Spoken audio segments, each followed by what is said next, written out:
বাংলাদেশের চলচ্চিত্র ও বিনোদন জগতে এমন কিছু তারকা ছিলেন যাদের মৃত্যু আজও দর্শকদের মনে গভীর দাগ কেটে আছে। কারো মৃত্যু ঘিরে রয়েছে রহস্য, কারো মৃত্যু হয়েছে হত্যাকাণ্ডে, আবার কেউ হারিয়ে গেছেন আকস্মিক অসুস্থতা কিংবা ভয়াবহ সড়ক দুর্ঘটনায়।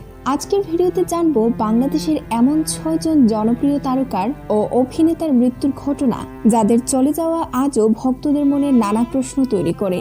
প্রথমে আসা যাক বাংলাদেশের চলচ্চিত্রের ক্ষণজন্মানায়ক সালমান শাহের কথায়। 1996 সালের 6 সেপ্টেম্বর মাত্র 25 বছর বয়সে রাজধানীর ইস্কাটনের বাসা থেকে তার মরদেহ উদ্ধার করা হয়। মাত্র কয়েক বছরের কেরিয়ারে সালমান শাহ দর্শকের কাছে যে জনপ্রিয়তা অর্জন করেছিলেন তা আজও বাংলাদেশের চলচ্চিত্রে বিরল। তার মৃত্যুর পর থেকেই শুরু হয় নানা প্রশ্ন। এটি কি আত্মহত্যা নাকি পরিকল্পিত হত্যাকাণ্ড?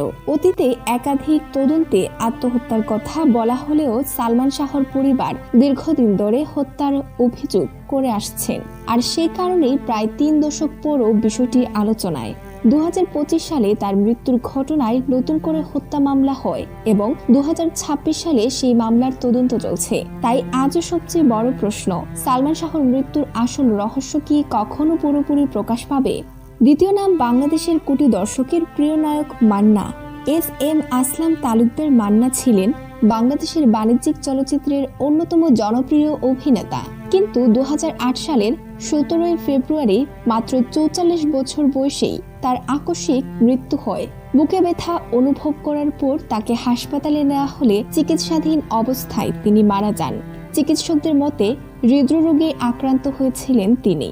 তবে মান্নার মৃত্যুর পর তার পরিবার চিকিৎসায় অবহেলার অভিযোগ তুলে এবং বিষয়টি নিয়ে আইনি প্রক্রিয়াও হয়।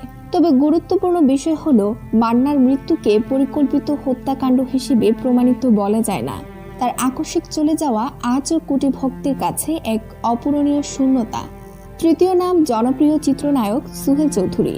1998 সালের 18 ডিসেম্বর ঢাকার বনানীতে তাকে গুলি করে হত্যা করা হয়। একজন জনপ্রিয় নায়ককে রাজধানীর অভিজাত এলাকায় গুলি করে হত্যার ঘটনায় পুরো চলচ্চিত্র অঙ্গনে তীব্র আলোড়ন সৃষ্টি হয়।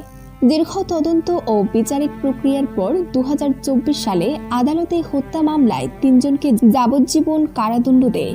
অর্থাৎ সোহেল চৌধুরীর ঘটনা কোনো সাধারণ রহস্যময় মৃত্যু নয়, তিনি হত্যাকাণ্ডের শিকার হয়েছিলেন এবং এই ঘটনায় আদালতের রায়ও হয়েছে।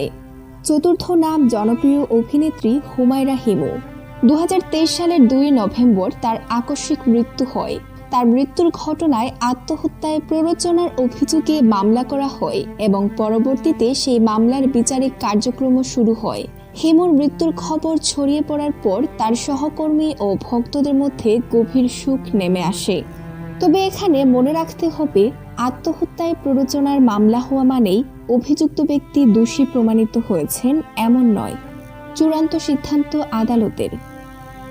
পঞ্চম নাম বাংলাদেশের আন্তর্জাতিকভাবে প্রশংসিত চলচ্চিত্র নির্মাতা তারেক মাসুদ।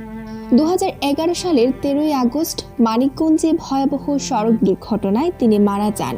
ঢাকায় ফেরার পথে তারেক মাসুদদের বহনকারী মাইক্রোবাসের সঙ্গে একটি বাসের সংঘর্ষ হয়।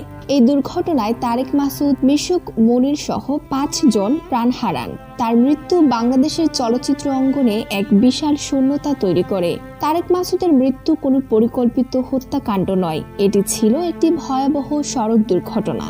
ষষ্ঠ নাম মিশুক মনির। তিনি ছিলেন সাংবাদিক, ক্যামেরা শিল্পী ও মিডিয়া ব্যক্তিত্ব। 2011 সালের সেই একই সড়ক দুর্ঘটনায় তারেক মাসুদের সঙ্গে তিনিও প্রাণ হারান। একই ঘটনায় বাংলাদেশের 2 অসাধারণ প্রতিভাবান মানুষকে হারানো ছিল সংস্কৃতি ও গণমাধ্যম অঙ্গনের জন্য এক বিশাল ক্ষতি।